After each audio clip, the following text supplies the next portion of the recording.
Hey guys, Frank Schaller here. Welcome back to Nursing 220, Health Assessment and Physical Exam. I have my son here with me, Ezekiel. Say hi, Zeke. Hi. Wave hi. This week we're going to talk about musculoskeletal, and this includes the upper and lower extremities, and this sort of crosses over into the neurological content. So just to give you guys a heads up, and that's okay. Let's start with the upper extremities. So we're going to start with the shoulders, and we're going to trace the shoulders down the arms to the hands, and we're going to be looking for any scars, any lesions, any deformities, or any birthmarks. So Ezekiel, let's start looking at your shoulders, feeling your shoulders. I don't feel any scars or tenderness, and I'm going to trace down his arms to his bicep area, down to his elbows, down the forearms, the wrists, the hands. And I don't notice any lesions or deformities or tenderness. And looking at capillary refill, I want to check at least in a few different fingers. And all I do is depress the nail bed and let go quickly. A normal finding would be less than 2 seconds. And I'm noticing this on a lot of his nail beds. And his nail beds, they appear pink in color. They don't appear pale or cyanotic.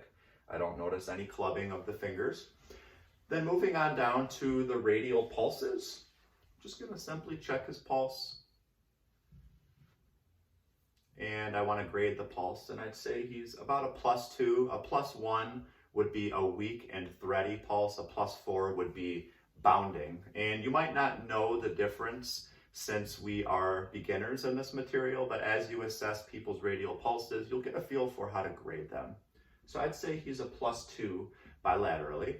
And then moving to the range of motion of the shoulders, real simple. So Zeke, can you just lift your arms up for me like this? Up over your head. Good. And back down to the side. And back down, just rest. Good. And he looks like he has full range of movement of the shoulders. I didn't notice any limitations whatsoever. Moving down to the lower extremities. See, can you just rest your legs right down here for me? And then scoot up a little for me. Scoot, scoot, scoot.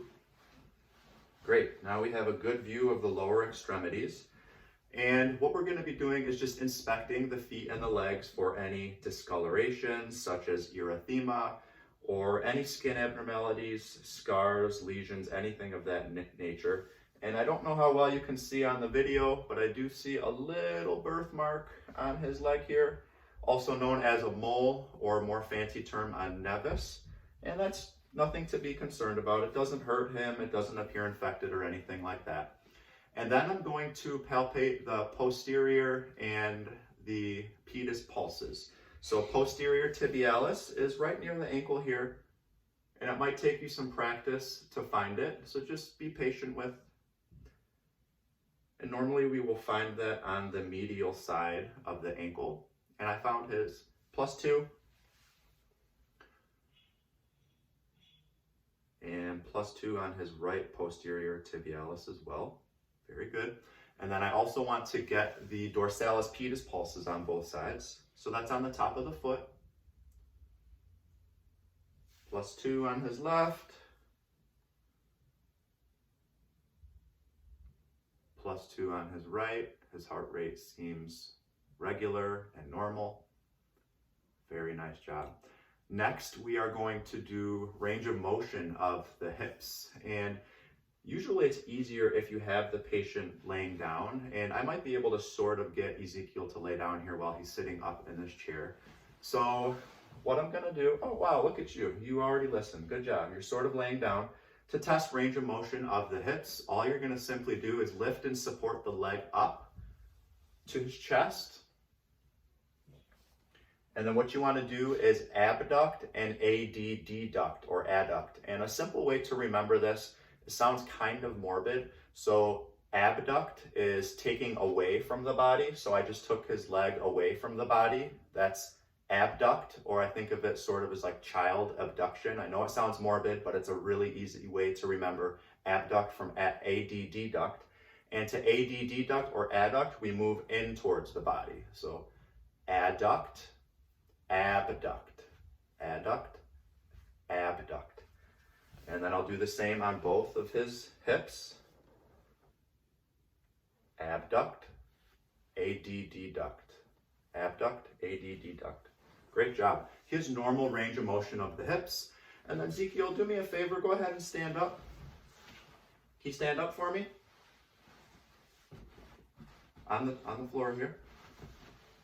Great job. Go ahead and stand right over here. And I'm just going to have him walk. So Ezekiel, can you walk to that side of the room? And go ahead and walk right back to the wall here. And his gait appears normal.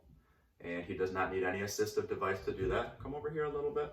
Go ahead and stand right here. Great. Next, we're going to do the tandem walk. So all you have to do for the tandem walk is put one foot in front of the other and at least take a few steps for me. So do you want me to show you how I do it, Zeke?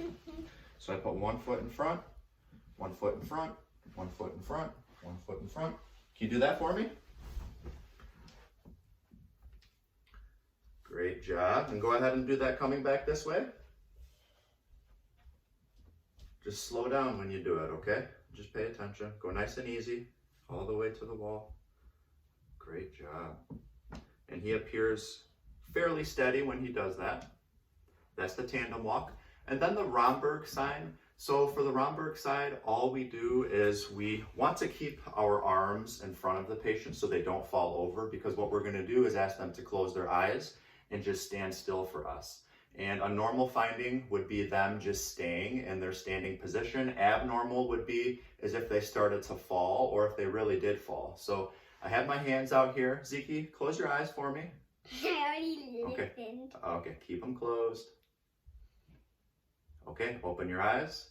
Great job. That's how you test for Romberg. And then range of motion of the spine, we're just going to ask the patient to bend over and then lead side to side. So Zeke, can you bend over and touch your toes?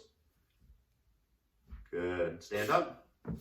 And then can you lead side to side? Great job.